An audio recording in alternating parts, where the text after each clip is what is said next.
एकदम सेट है यार, सम्मान आएगा, हम लेंगे नहीं, परेशान होगी हमारी बीवी। वो आपत्ति का मौका निकल जाता है और अदालत क्या करती है कि वारंट जारी कर देती है पुलिस के लिए और आदेशित कर देती है कि भैया एक काम करो, आप रिकवरी वसूल करो।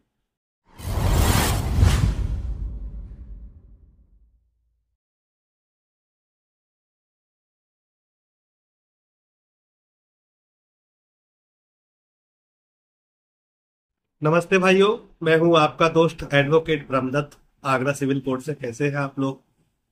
आज हम बात करेंगे कि जो सीआरपीसी 125 में आदेश हो जाता है, चाहे वो एक्स पार्टी आदेश हो, चाहे चाहे वो मेरिट पे डिसाइड किया गया हो, उसमें जब रिकवरी फाइल की जाती है तो उस रिकवरी को कैसे रोका जाए। बहुत से लोग ये कहते हैं कि भैया मेंटेनेंस का आदेश हो गया है, और सब लोग ये बोल रहे हैं कि यार रिकवरी नहीं रोकी जा सकती। तो मैं आपको बता दूं कि अगर आप सही तरीके से टेक्निकल पॉइंट पे, टेक्निकल लीगल चीजों के आधार पे अगर आप अपना डिफेंस रखेंगे तो रिकवरी भी रोकी जा सकती है। ऐसा नहीं है कि आपकी पत्नी है ना, झूठे तथ्य पेश कर रही है, झूठे एफिडेविट अगर दाखिल कर रही है और कोर्ट अगर उसके ऊपर संज्ञान ले रहा है और उसको रिकॉर्ड पे लेके आदेश कर रहा है, और उस आदेश के वियाफ में जो गलत तरीके से छल पूर्वक, कपट पूर्वक जो रिकवरी फाइल की जा रही है, उस रिकवरी से हमें कैसे बचना है।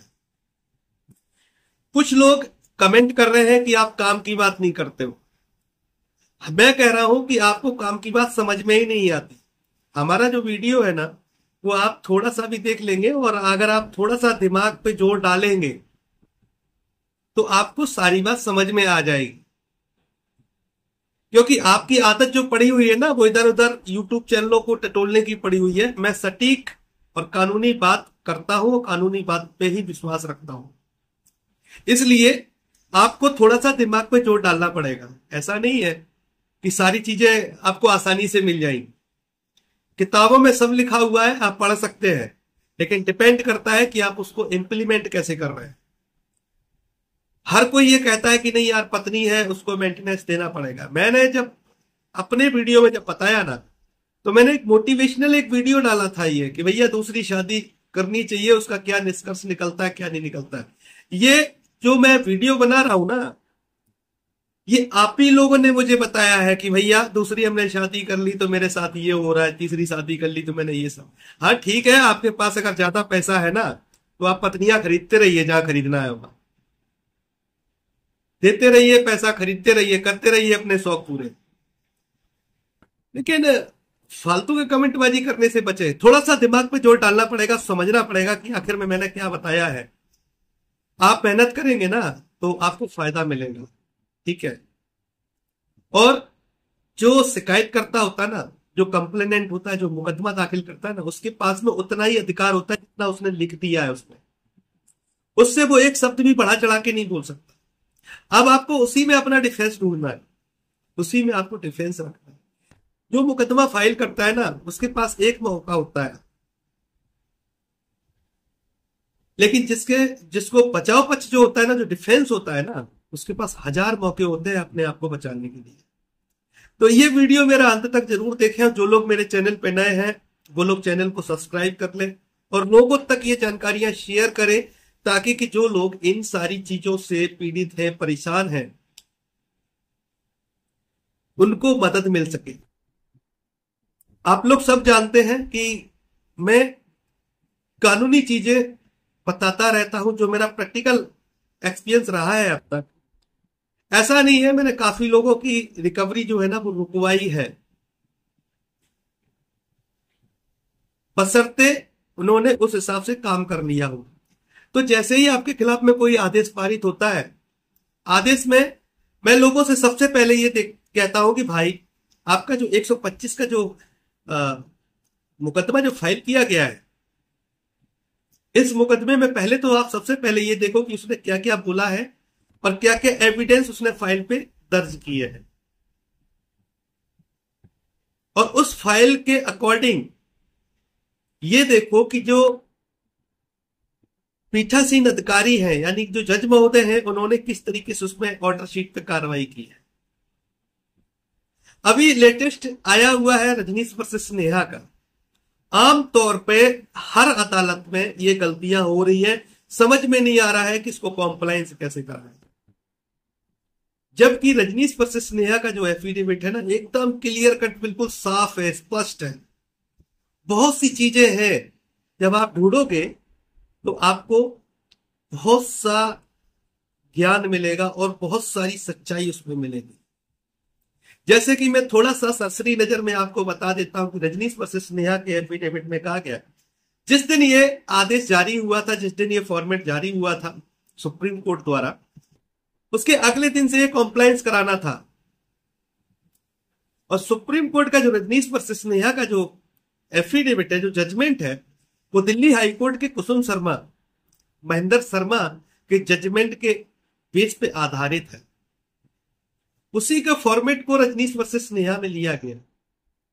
जब यह देखा गया कि अदालतें जो है रजनीश वर्सेस नेहा के एफिडेविट को गलत तरीके से इंपोज कर रही है पत्रावली पर, फाइल पर, तो पारुल त्यागी, गौरव त्यागी, इलाहाबाद हाईकोर्ट के केस में स्ट्रिक्ट गाइडलाइंस जारी की गई है कि जो जुडिशियल मजिस्ट्रेट जो है ना, जो कॉम्प्लायंस नहीं करा रहे हैं, गलत तरीके से आदेश कर रहे हैं, उनको स्ट्रिक्ट गाइडलाइंस दी गई है कि आपको कॉम्प्लायंस कराना है। 4 नवंबर 2020 को यह आदेश जारी किया गया था सुप्रीम कोर्ट द्वारा। ये अपने आप में एक कानून बन गया। एडवाइजरी जब जारी होती है तो अपने आप में एक कानून बन जाता है और ये कंपलसरी हो जाता है। अगले दिन से ये एप्लीकेबल हो जाता है। जिन लोगों के मामले पेंडिंग हैं उनमें तत्काल प्रभाव से लगाया जाए, जिन लोगों के मामले नए दाखिल हो रहे हैं उनके साथ में यह एफिडेविट लगाया जाए। तो सबसे पहला पॉइंट है कि जब भी नए मामले 125 सीआरपीसी के तहत में जो दाखिल हुए हैं, जो अभी वर्तमान में BNSS 144 जो है, उसके साथ में एफिडेविट दाखिल होगा। और जैसे ही एफिडेविट दाखिल होगा तो मजिस्ट्रेट जो है, जो पीठासीन अधिकारी है, वो अपनी ऑर्डर शीट में ये मेंशन करेगा कि रजनीश वर्सेस नेहा का एफिडेविट है ना, वो पत्रावली पर दाखिल किया गया और प्रतिवादी जो पति है उसको सम्मन भेजा जाए और उसको आदेशित किया जाता है कि 4 हफ्ते के अंदर में अपना आय संबंधी प्रमाण पत्र, अपना शपथ पत्र जो है ना, वो दाखिल किया। उसमें स्पष्ट ये भी है कि आपको 4 हफ्ते के अंदर अपना एफिडेविट दाखिल करना है। उसके बाद आपको 2 मौके और दिए जाएंगे। अगर 2 मौकों पे अगर आप दाखिल नहीं करते हैं तो आपका जो डिफेंस है ना, वो क्लोज कर दिया जाए, बचाव पक्ष। इस तरीके की चीजें उसमें है। लेकिन आपने देखना कि जब भी BNSS 144 या CRPC 125 के तहत में जब भी कोई मुकदमा फाइल होता है वरण पोषण के लिए, तो उसमें ऑर्डर शीट आप सबसे पहले देखना कि इसमें जज ने ये रजनीश वर्सेस नेहा का जो एफिडेविट है उसके बारे में जिक्र किया है, नहीं किया, 4 हफ्ते का टाइम दिया गया है, नहीं दिया गया, जो आपको डेट दी गई वो 4 हफ्ते के अंदर की दी गई है या नहीं दी गई। लेकिन क्या होता है, एंटरटेन कर लिया जाता है।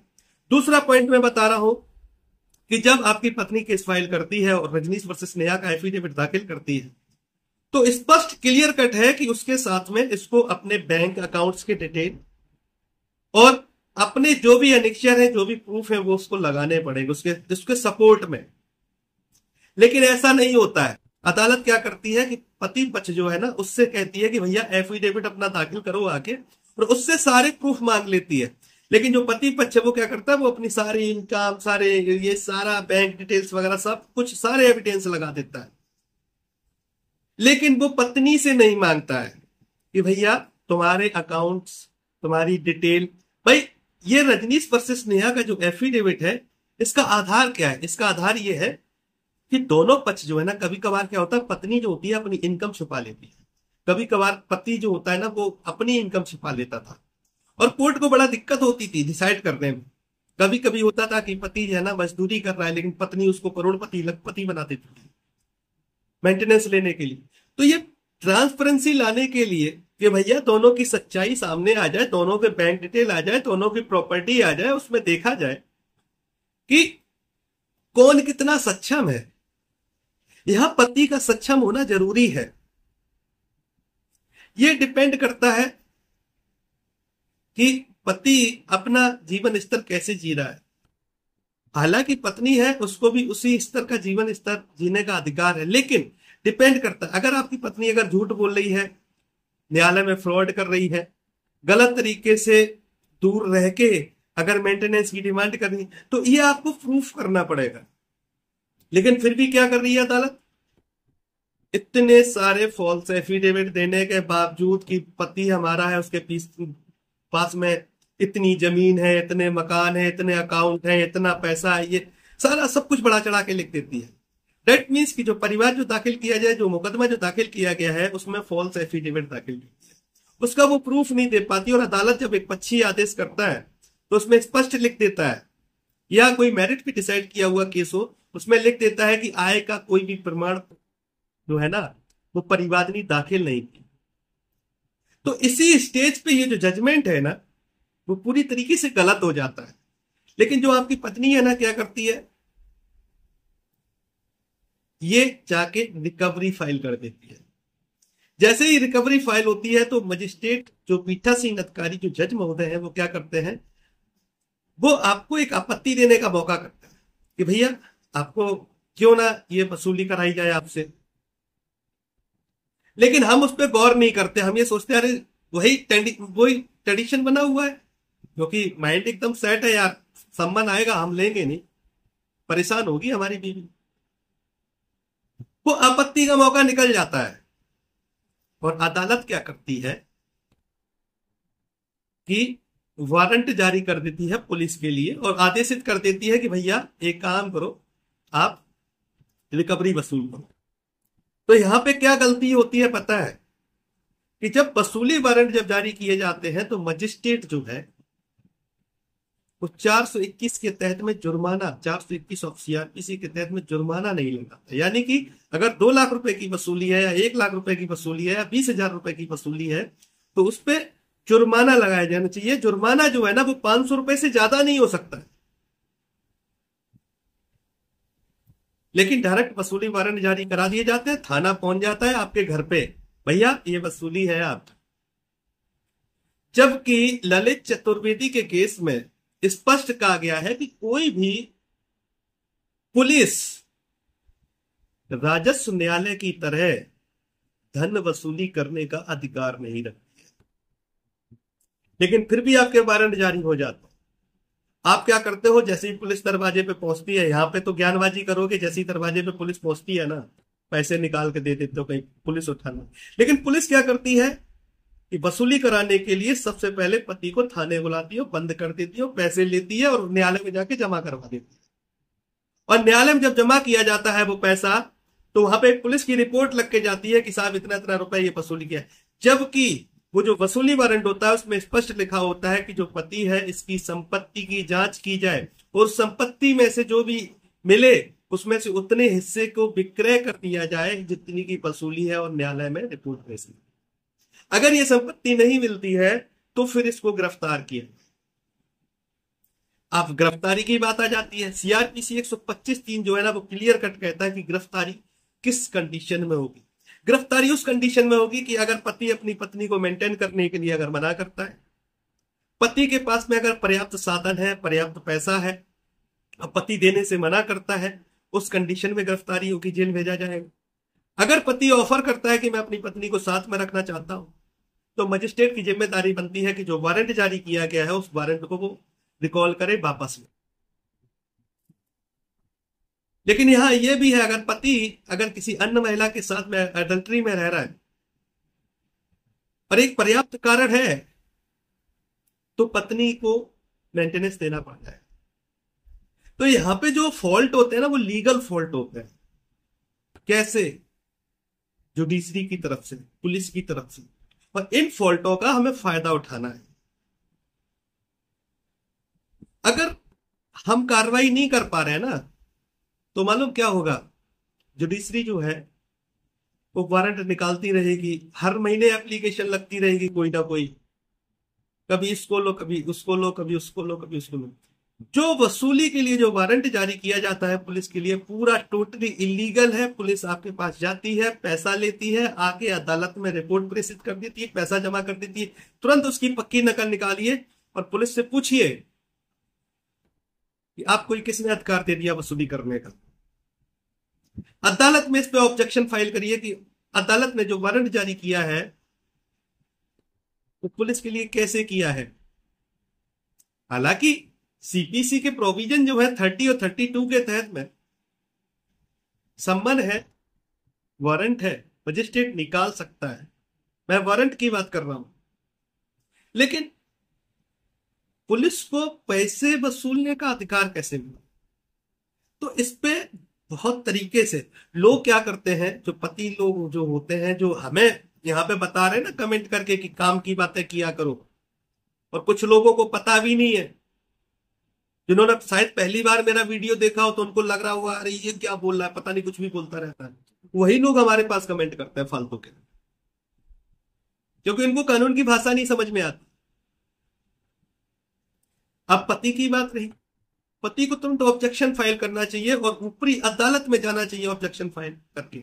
लोग क्या करते हैं पता है, वो अपनी पूरी कहानी लिख देते हैं उसमें।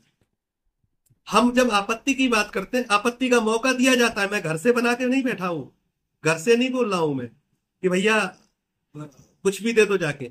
ये जब रिकवरी जब फाइल होती है ना 125(3) में, तो मजिस्ट्रेट आपको एक नोटिस जारी करता है कि आपके विरुद्ध में ये आदेश पारित हुआ है, क्यों ना आपके खिलाफ में वसूली वारंट जारी कर दिया जाए। असली लड़ाई जो होगी ना वो यहां से स्टार्ट होती है, और यहीं पे हम डगमगा जाते हैं। और डगमगा जब जाते हैं और अपना जब हम पक्ष नहीं रखते और हम ये सोचते रहते हैं कि यार सम्मन आया है देखा जाएगा, तब तक आपके रिकवरी वारंट जारी हो जाते हैं। जब तक रिकवरी वारंट जारी हो जाते हैं तब तक आपकी गिरफ्तारी जो होता है, पुलिस आपके पीछे दौड़ती है, आप आगे आगे भागते हैं, पुलिस पीछे पीछे भागती है। और यही आपकी पत्नी चाहती है कि आप किसी तरीके से परेशान हो। वो मालूम क्या है, जैसे सपोज आज कोई आदेश पारित हुआ भरण पोषण का, तो वो मालूम क्या करेगी, वो 2, 4, 6, 8, 10 महीने का इकट्ठा करेगी, उसके बाद में रिकवरी फाइल करेगी, ताकि कि पति के ऊपर एकदम बर्डन आ जाए। जैसा कि मैंने बताया कि कोर्ट फीस अधिनियम की धारा 7 के तहत में ना damage compensation arrear of maintenance के लिए हम यहां पे भी ये ऑब्जेक्शन दे सकते हैं। शायद इसके बारे में भी किसी ने नहीं सुना होगा इतनी आसानी से, ये भी नया होगा, ये भी बकवास की चीज नजर आ रही होगी लोगों को। तो इसके लिए आपको लड़ना पड़ेगा। लेकिन लोग जो आपत्ति देते हैं ना, वो मालूम क्या करते हैं, वो अपना पूरा मैटर लिखने लगते हैं कि मेरे साथ ये हुआ, मेरे साथ फलाना हुआ, ठिकाना। अरे भाई, आपके पास में जब 125 में जब नोटिस आया था, जब जवाब के लिए रिटन स्टेटमेंट के लिए जब आपको मौका दिया गया था, तब आप ऑलरेडी ये बात कह चुके हैं। अब आपको केवल जो जजमेंट जो आपके खिलाफ में जो हुआ है ना, उसमें मजिस्ट्रेट ने ये पूछा है कि आपके विरुद्ध में ये आदेश पारित हुआ है, क्यों ना आपके खिलाफ में वसूली वारंट जारी कराया जाए। अब आपको केवल टेक्निक फॉल्ट पे ही आपको जवाब देना है, शॉर्ट में जवाब देना है। जिन लोगों को नहीं आता है, जिन लोगों ने एक मैकेनिकल मैनर में सारा काम किया है, वो लोग भी समझ ले, फायदा होगा। मेरी बात इतनी आसानी से किसी को समझ में नहीं आती, और जिसको समझ में आ जाती है ना, फिर वो खूब पैसे भी कमाता है। वो फिर पतियों से कहता है भाई आजा मैं रुकवा देता हूं। और ये प्रैक्टिकल चीज बता रहा हूं, इसके लिए मेहनत करनी पड़ती है। खाना भी पेट में तब जाता है ना जब हमें बनाना पड़ता है, खाना पड़ता है, मुंह में ले जाना पड़ता है, तभी पेट में जाता है, तभी पेट बढ़ता है। तो मेहनत करनी पड़ती है। फालतू के ये कमेंटबाजी करने से कि काम की बात किया करो या ना किया करो, ऐसी बहुत सारी ऐसी चीजें हैं ना, मैं 2-2, 3-3 घंटे लगातार कंटिन्यू इस पे बहस कर सकता हूं, और कंटिन्यू इस पे हम बोल सकते हैं। बहुत सारे प्रोविजन है आपके लिए, ठीक है, महिलाओं के लिए कानून है। तो मेरे भाई एक चीज याद रखना कि एक पैर जब पीछे जाता है तो एक पैर आगे जाता है। आपको उसी में अपना बचाव ढूंढना है।